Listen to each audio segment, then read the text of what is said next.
Hello everybody, welcome to our social studies mini lesson. Okay, so I have an apology. If you tried to watch the mini lesson from yesterday, you will see that I'm just talking, and there is no sound.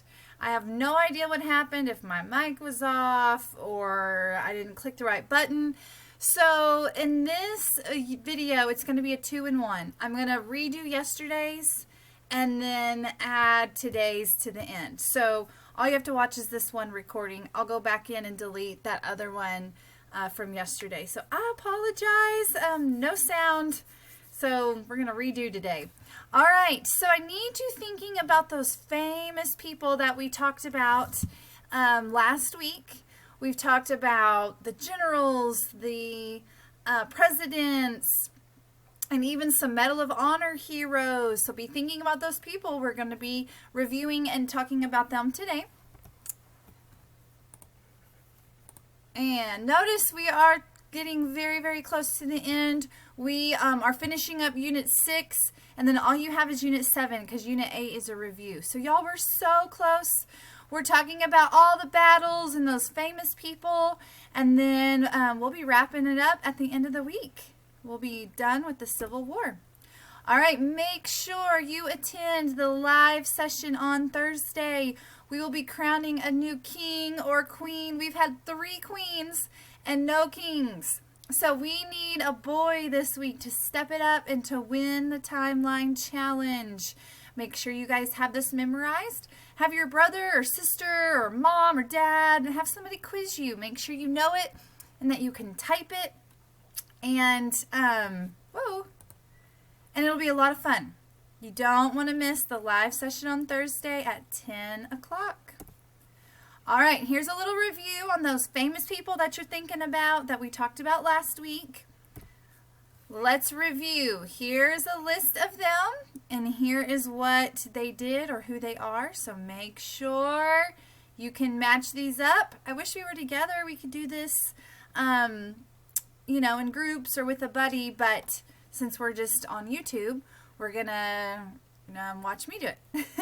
All right, so Jefferson Davis, be thinking, who was he? Was he a general? Was he a president? Or was he one of the Medal of Honor winners?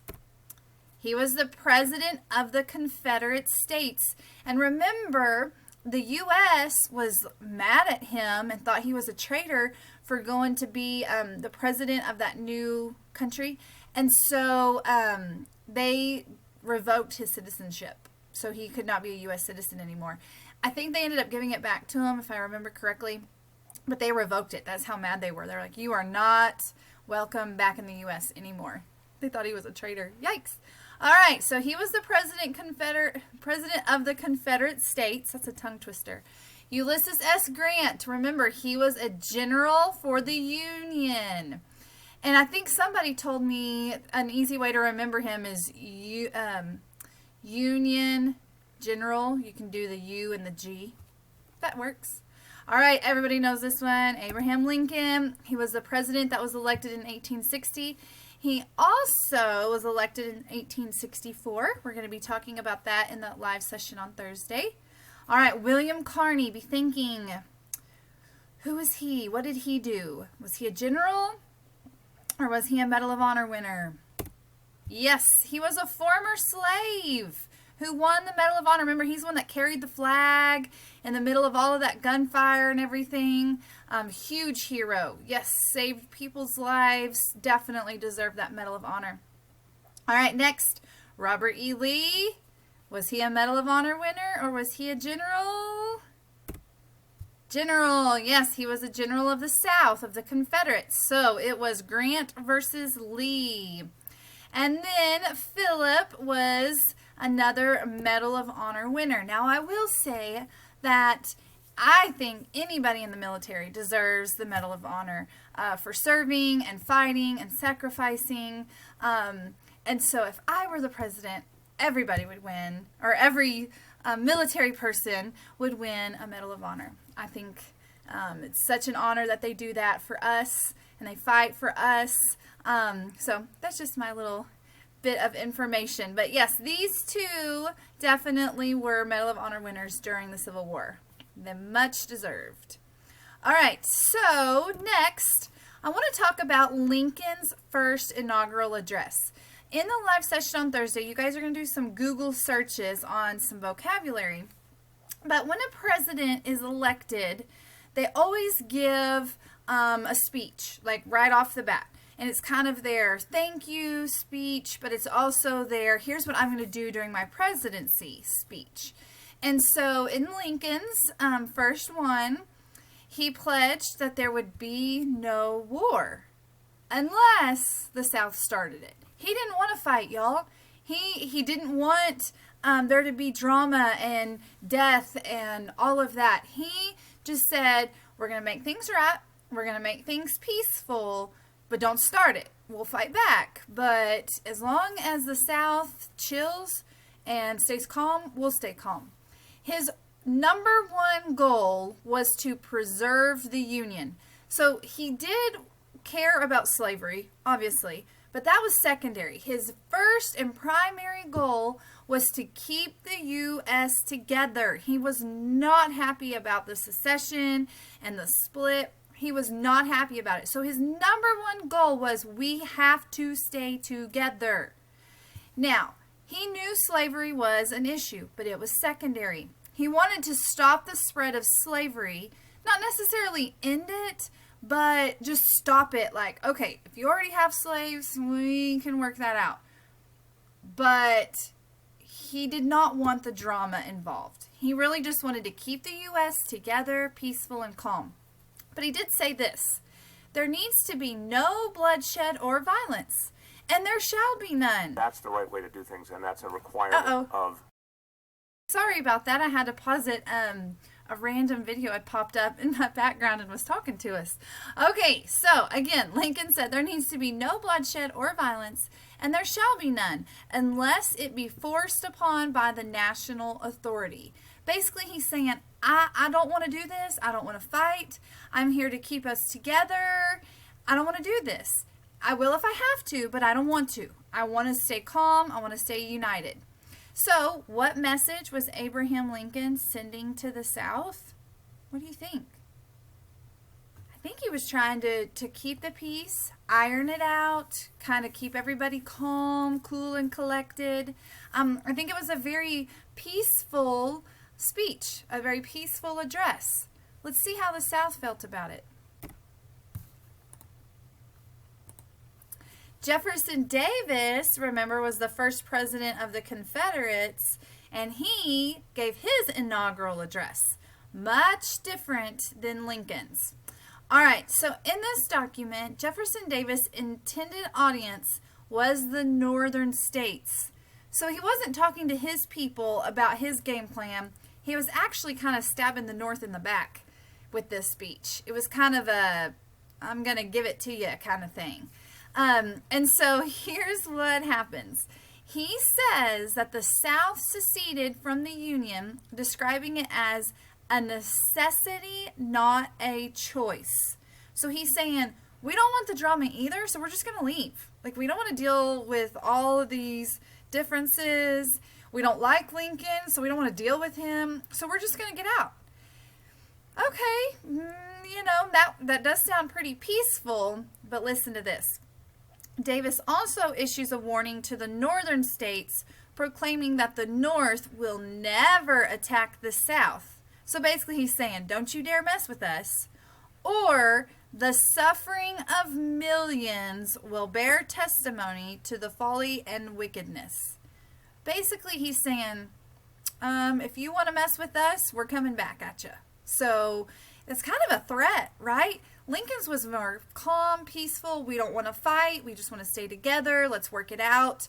Where the South is a little bit more, well, we left because we didn't like you. And if you mess with us, we're going to show you that we really don't like you. So what message is Jefferson Davis sending to the North? I think his was more threatening. Definitely not peaceful and calm. His was more of a threat. Yikes. All right, so now we've got some major drama brewing. We got some smack talking going on. And as you guys all know, the battles start to happen. All right, so that was the end of yesterday's PowerPoint that I didn't have any audio with. So now we're going to start today's. So let me click through these. All right, so here's what would have been today's. So you're getting a double whammy. You're getting 2 lessons in one. All right, we talked last week about these letters. They all stand for something. Do you remember what they stand for? Don't worry, we're going to review here in just a second. All right, we're getting close to the end. The Civil War will be done this week. And then we're going to be moving on to Reconstruction. That's really cool. I think you guys are going to like it. All right, again, timeline challenge. You don't want to miss it. Hopefully we crown a king this week. The queens are taking over. We need a king to step up. All right. So, reviewing what those letters mean. Do you remember? All right, let's see.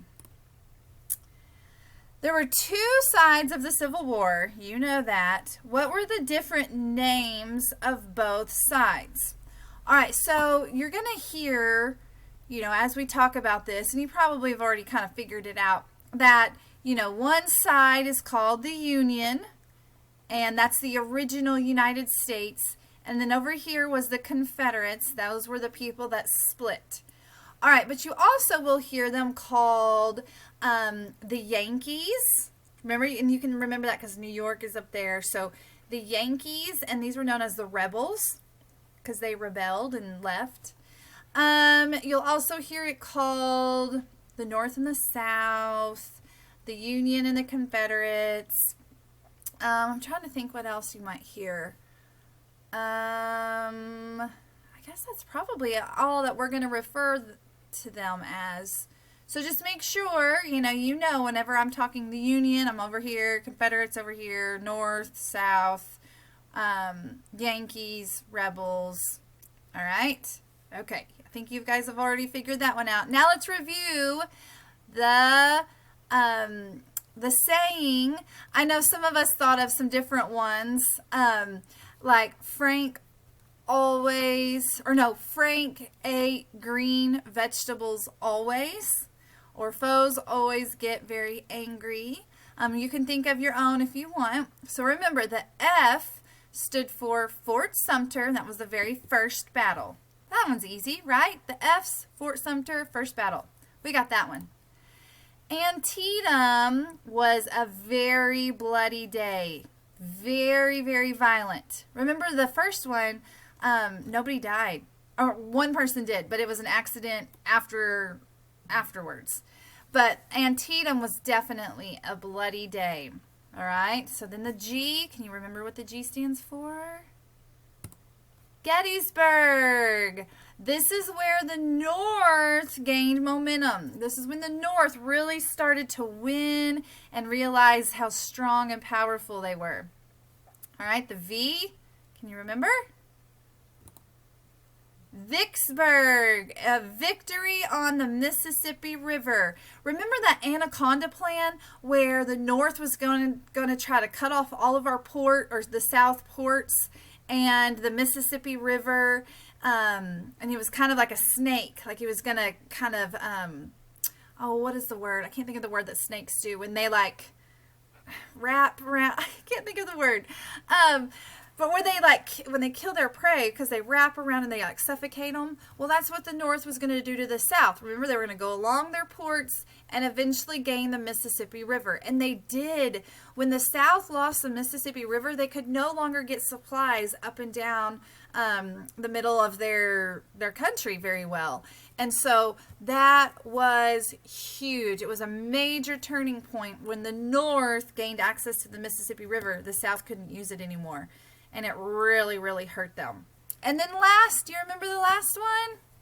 There's 2 A's, so it kind of is tricky. Antietam, and then the other A is Appomattox. And that one is the one where it ended. It was the end, the last one. This was when Lee surrendered to Grant. I'm done. We can't do this. You win. So the South lost and the North won. So there's your spoiler alert if you didn't know that already.